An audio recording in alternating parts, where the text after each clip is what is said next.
Let's go!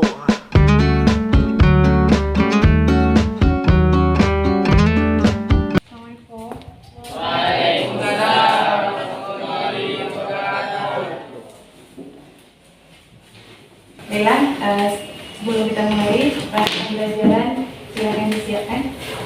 Guru Nastain. Salam dari kami. Assalamualaikum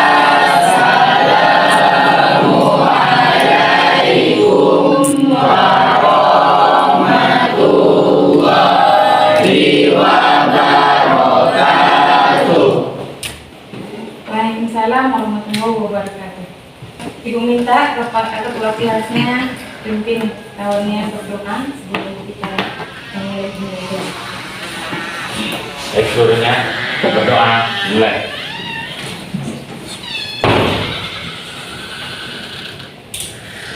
Selesai.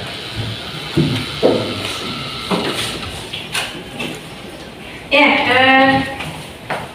apa kabar Anda semua? Alhamdulillah luar biasa. Semangat ya walaupun sudah siang seperti ini. Jadi ibu mau mengecek kehadiran kalian dulu, apakah semuanya hadir gitu ya. Ada yang tidak hadir? Ada yang sakit? Iya. Alhamdulillah ya. Tetap jaga kesehatan supaya aktivitas pembelajaran kita tetap berjalan dengan lancar, tidak ada kendala. Kita sebelumnya itu belajar tentang apa? Ada yang masih ingat? Tentang klasifikasi Makhluk hidup. Ya, tentang klasifikasi makhluk hidup. Nah, pada materi klasifikasi itu kita belajar tingkatan takson. Ada 7 tingkatan takson. Apa saja? Ya, silakan. Indo. Apa lagi? Ya, silakan Afifah. Yaitu ada kingdom, ada filum, ada kelas, terus Iya, itu sudah bagus semua, belum lengkap ya. Siapa yang bisa jawab lengkap? Oke.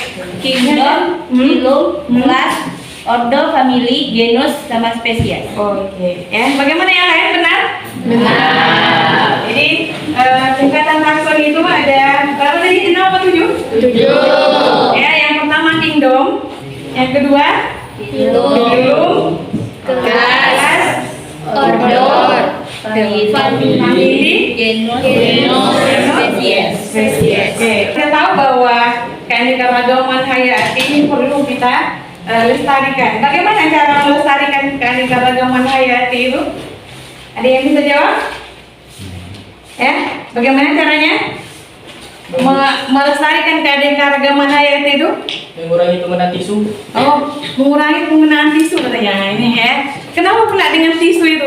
Hubungannya dengan keanekaragaman hayati itu ya, Bu? Tisu itu sendiri merupakan salah satu jenis kertas yang didapatkan dengan cara pengolahan kayu.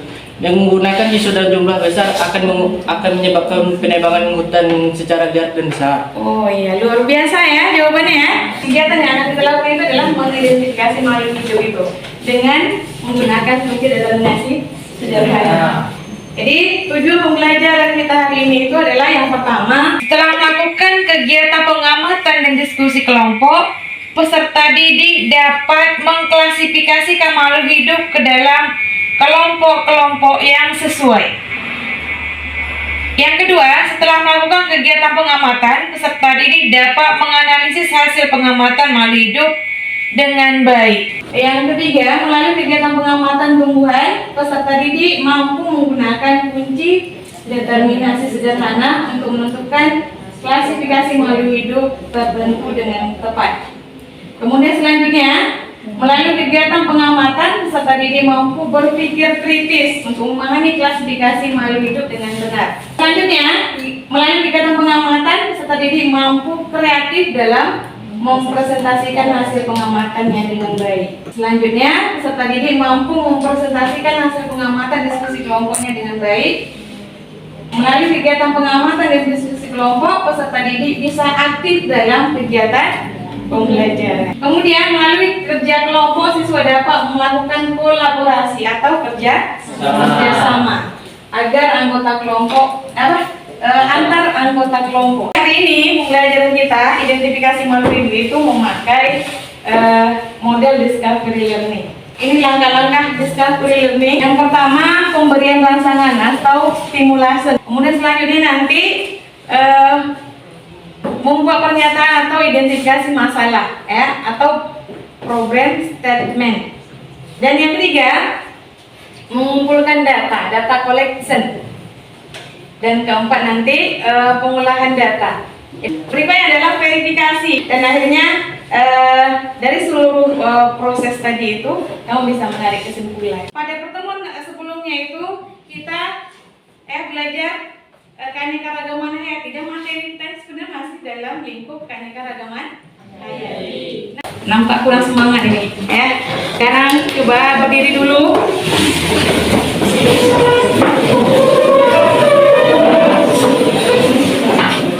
Ya, kita regangkan tubuh dulu supaya siap untuk mengikuti pembelajaran. 10-3. Bisa sore hebat. Ya, tepuk tangan dulu.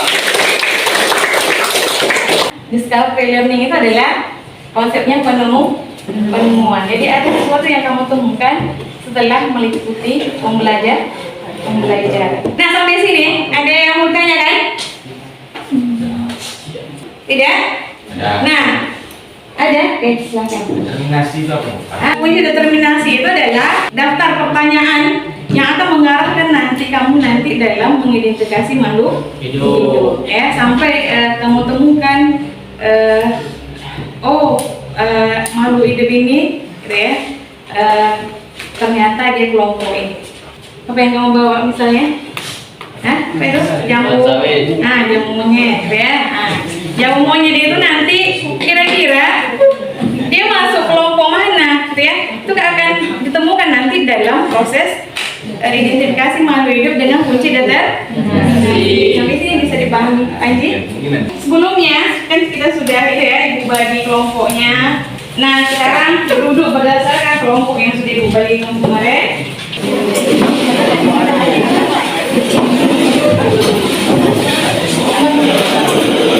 Oke, sudah. Sekarang ibu mau cek dulu lah siapanya. Kelompok satu mana? Kelompok satu? Oke, kelompok satu ya. Mana tumbuhannya ada? Ada. Oke. Kemudian kelompok dua. Mana kelompok dua? Ada ya tumbuhannya di bawah ya, dia. Sekarang ibu bagikan LKS-nya. Mana tadi kelompok satu?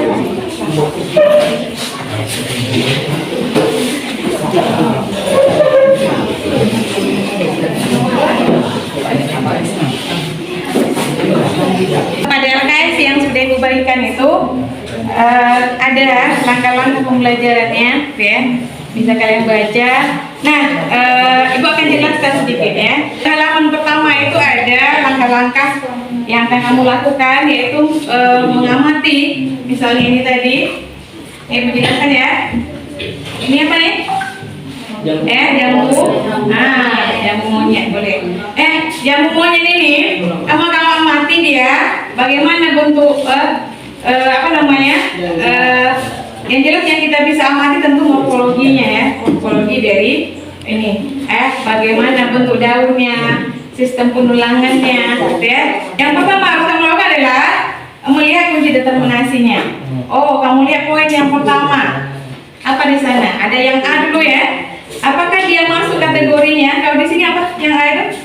Tubuh dapat dibedakan atas akar, batang, dan daun. Apakah jamu monyet ini bisa dibedakan akar, batang, dan daunnya? Bisa. Ya. Kalau kalian bisa, di ujungnya apa? Nomornya? Nomor berapa ujungnya? 2.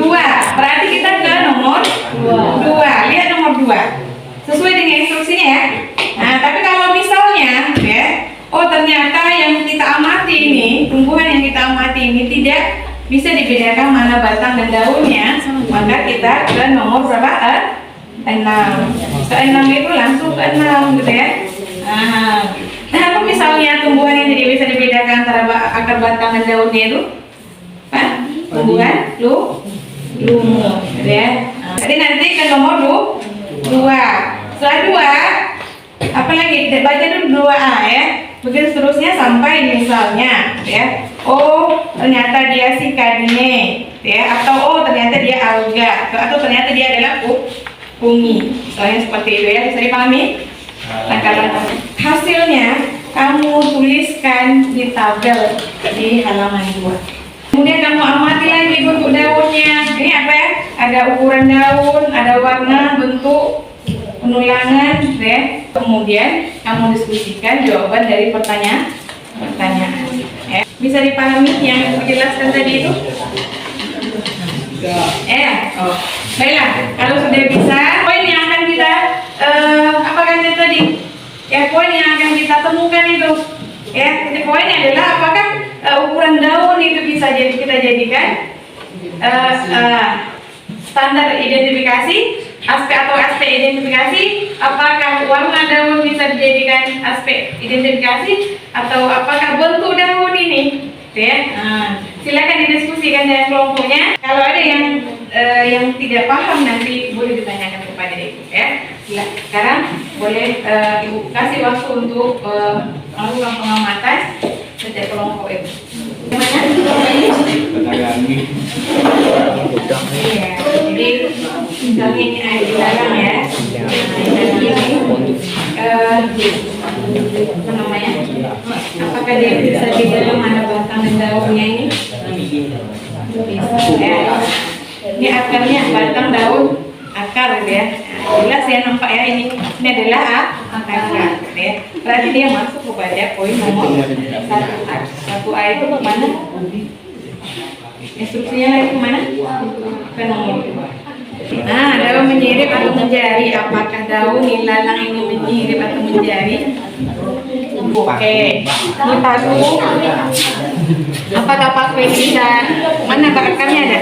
Ini di akarnya. Berarti dia bisa bedakan mana akar, batang, dan daun. Berarti ke nomor berapa? Nomor 2. Mana nomor 2? Hah? Mana nomor 2-nya? Oh, ini nomor 2. Coba tadi apa?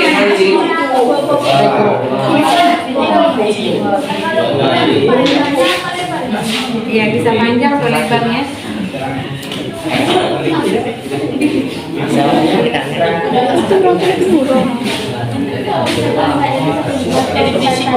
Iya, semuanya. Ini kan ada berapa nih di tabel ini kan ada. Nah, makanya dibawa sampai 5 macam karena memang mau diamati kan 5 macamnya. Yang misalnya tadi di belakang, kecil lagi ya. Lagi yang monyet. Kalau ini yang kamu bawa, nah, jadi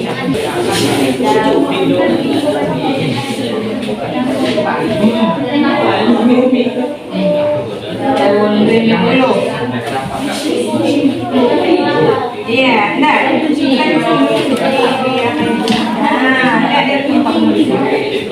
misalnya kamu amati ini, apa nomor 1 kan ya? Sudah kan daunnya. Itu berukuran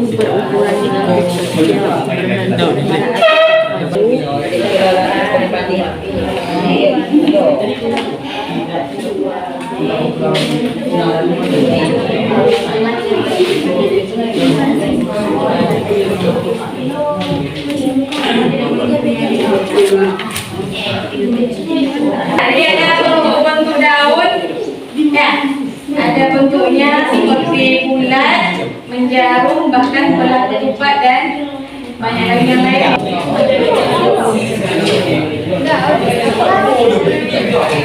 Sudah, kalau waktunya sudah habis, maka kita sekarang akan menjelaskan hasil diskusi kita tadi itu ya. Mana soalnya? Oke. Silakan duluan. Kelompok 2 mau presentasikan, silakan dibuka presentasinya. Assalamualaikum warahmatullahi wabarakatuh. Waalaikumsalam warahmatullahi wabarakatuh. Baiklah, kami dari kelompok 2 akan mempresentasikan hasil diskusi kami yang akan disampaikan oleh Pak Ji. Baik, untuk mempersingkat waktu, langsung saja kita langsung ke pertanyaan atau hasil dari diskusi yang kami peroleh. Untuk pertanyaan pertama, apa yang dimaksud dengan kunci determinasi? Menurut pengamatan kami, kunci determinasi adalah cara-cara untuk mengelompokkan makhluk hidup untuk menentukan jenis makhluk hidup. Terus disebutkan nama tumbuhan dan kelompok tumbuhan apa saja yang Anda identifikasi. Untuk tumbuhan ada total 5. Yang pertama ilalang, yang panjang itu. Terus yang kedua ubi, terusnya sawit, jambu monyet, dan tumbuhan paku. Oke. Apa saja bentuk daun yang Anda jumpai? Untuk bentuk daun itu ada memanjang, menjari, dan melebar. Itu bentuk daun. Apakah ukuran warna bentuk dan pengulangan daun dapat berubah? Warna bentuk. Untuk warna itu bisa berubah tergantung umur. Jadi misalnya kalau masih muda ya warna hijau tidak terlalu pekat, dan kemudian semakin tua biasanya semakin pekat, dan kalau udah lepas kuning. Bentuk dan penulangan daun dapat berubah. Untuk penulangan artinya tidak. Apakah ukuran dan warna daun dapat dijadikan dasar identifikasi makhluk hidup? Sepertinya bisa lah, karena namanya ukuran dan warna itu tergantung genetik, jadi ya bisa lagi diidentifikasikan sebagai klasifikasi makhluk hidup. Kesimpulan hasil pengamatan. Jadi untuk hasil pengamatan ada beberapa jenis makhluk hidup seperti tumbuhan berkeping 1 atau monokotil, tumbuhan berkeping 2 atau dikotil, terus ada Cicadidae, dan juga yang lain-lainnya. Dan biasanya yang monokotil itu berakar serabut dan dikotil akar tunggang. Baik, seperti itu.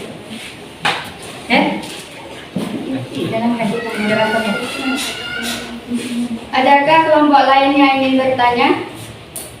Ya, silakan ditanyakan. Ada yang mau ditanyakan atau sepakatkah dengan yang tadi sudah disampaikan bahwa katanya daun itu bentuk daun, warna daun bisa dipakai sebagai aspek identifikasi makhluk hidup. Atau ada yang lain? Oh, saya tidak sepakat, Bu, boleh ya, atau saya setuju ya. Ya. Baik, saudara Kami dari kelompok 5 ingin bertanya kepada kelompok 2. Indikator apa sebaiknya yang dipakai untuk identifikasi tumbuhan? Indikator yang dipakai untuk identifikasi tumbuhan. Jawab. Ya. Silakan dijawab. Atau yang lain mau? Atau yang lain bisa juga.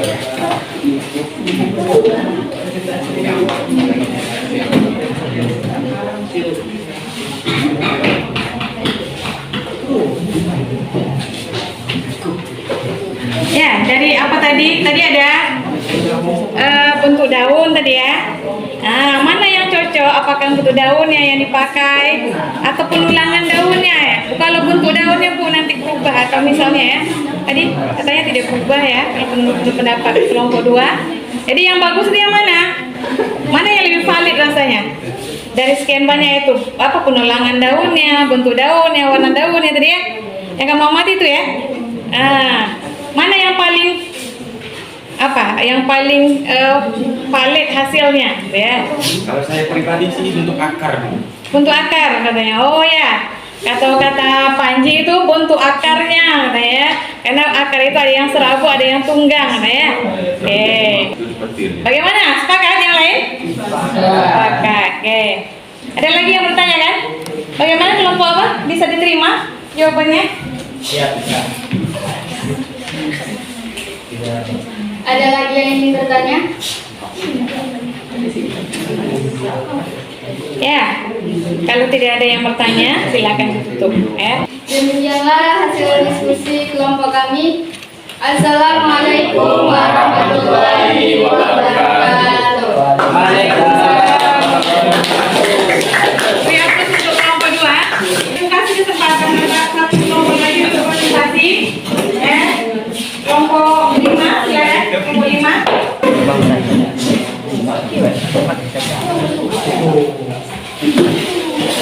Apakah ukuran, warna, bentuk daun dapat dijadikan dasar intimidasi makhluk hidup? Tidak, karena dapat berubah dipengaruhi oleh lingkungan. Indikator apa sebaiknya yang dipakai untuk identifikasi tumbuhan? Perkecambahan atau ketidakadilan, karena aspek ini tidak akan berubah. Oke, ya. Kesimpulan hasil pengamatan, untuk mengidentifikasi makhluk hidup dapat menggunakan kunci determinasi. Bentuk daun, warna, ukuran daun tidak dapat digunakan sebagai aspek identifikasi tumbuhan. Agar identifikasi tumbuhan ini berhasil sesuai, maka dilihat dari aspek bunga dan perkecambahannya. Oke, itu ya. Jadi kalau kata kelompok 2 tadi, yang paling itu dari akarnya. Tapi kalau menurut kelompok 5 itu katanya dari perkecambahan atau bunganya ya, dari bunganya. Oke. Pertama, kemudian apa tadi lagi? Apakah tadi bentuk daun itu bisa dijadikan sebagai perkecambahan? Tidak. Mau Ibu dasar identifikasi? Tidak. Ya, oke. Nampak ya perbedaannya dengan kelompok 2 tadi ya? Ya, silakan. Ada yang mau menanggapi? Apakah ada kelompok yang ingin bertanya? Nah, saya. Nah, ya, silakan. Baik, langsung ada sesuatu yang kurang jelas tadi mengenai perkecambahan. Jadi arti perkecambahan itu apa? Baik, itulah presentasi dari kelompok kami. Assalamualaikum warahmatullahi wabarakatuh. Iya.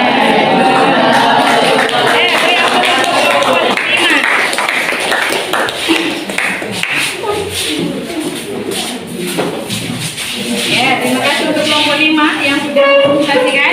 Nah, untuk kelompok lain ya, karena waktu kita yang tidak banyak, maka tidak bisa kita presentasikan semuanya. Nah, dari yang tadi sudah ditampilkan kawannya, ya, bahwa apa tadi kesimpulannya? Apa kesimpulannya? Bahwa kunci determinasi ini bisa dipakai untuk identifikasi makhluk hidup, khususnya bisa tumbuh ataupun hewan. Hari ini yang kita lakukan adalah tumbuh. Bisa dilakukan, ya, bisa untuk dipakai sebagai identifikasi makhluk hidup. Kemudian apa lagi poinnya yang kedua?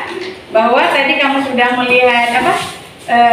Bentuk daun, warna daun, apa lagi? Ukuran daun. Nah, ya.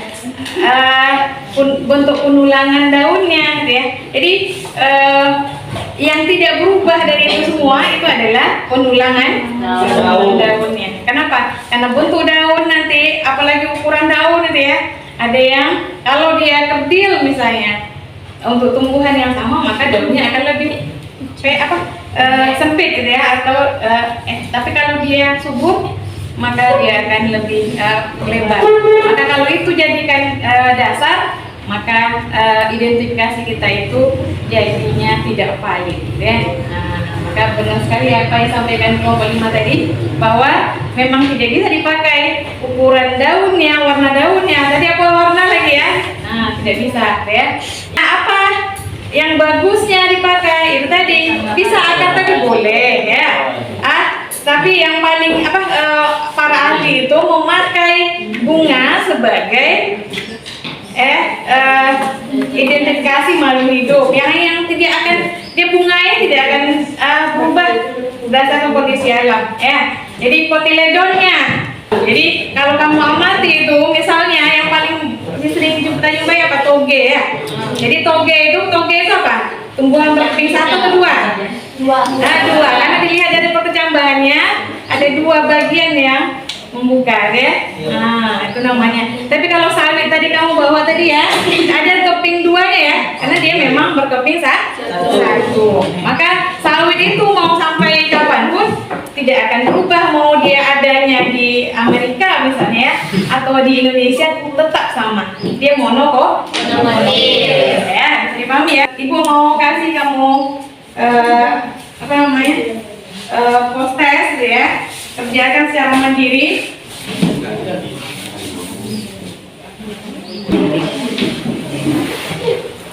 Ya.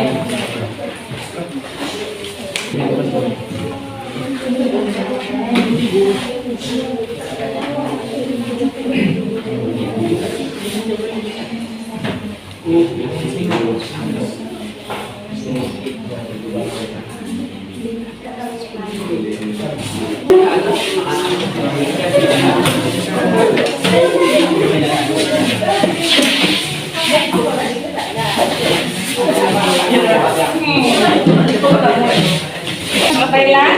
Tadi kan ada hasil diskusi tadi ya, ada LKPD-nya. Ya, kita kumpulkan sambil dulu, nanti lupa ya. Nah, kumpulkan dulu LKPD-nya. Kelompok, ini kelompok berapa? 3. Kelompok 1 mana kelompok 1? Kelompok 2. Mana kelompok 2? Oh, ini kelompok 2.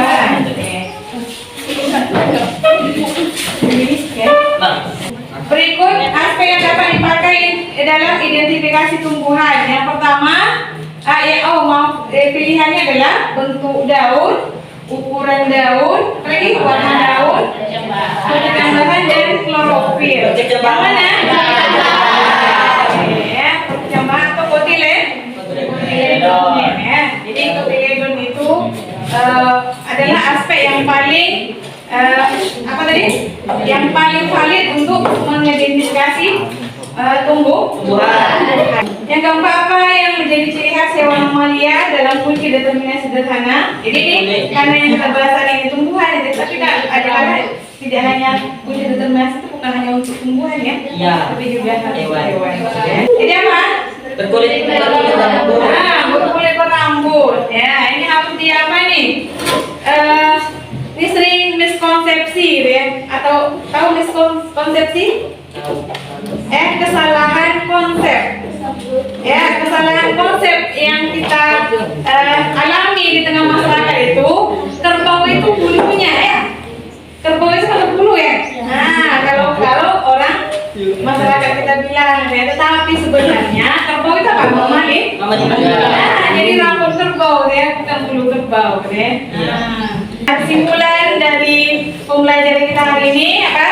Bahwa kunci determinasi itu apa? Bisa dipakai untuk yang kedua, bahwa ada bagian-bagian dari tumbuhan ini tidak bisa dipakai sebagai identifikasi tumbuhan. Kenapa? Karena dia sifatnya tidak tetap. Apa saja itu? Yang pertama tadi warnanya, ada ukurannya, kemudian bentuknya ya. Ini adalah ada bagian tumbuhan itu. Mau dengan cuaca bagaimana, mau dengan kondisi bagaimana, pun dia akan berubah. Ya, itu apa tadi? Perkecambah atau kotiledonnya. Bagian pada bunga dari tumbuhan ini. Itulah dia kesimpulan pembelajaran kita hari ini. Untuk pertemuan selanjutnya kita akan lakukan tes sumatif, ya, ulangan harian untuk materi keanekaragaman hayati. Jika kita melakukan tes sumatif itu kita akan masuk materi berikutnya, virus. Kayaknya seru ya. Terus ya. Hari ini maka kita akhiri pembelajaran kita dengan mengucapkan alhamdulillah. Ya, siapkan boleh istirahat. Bulu nasain.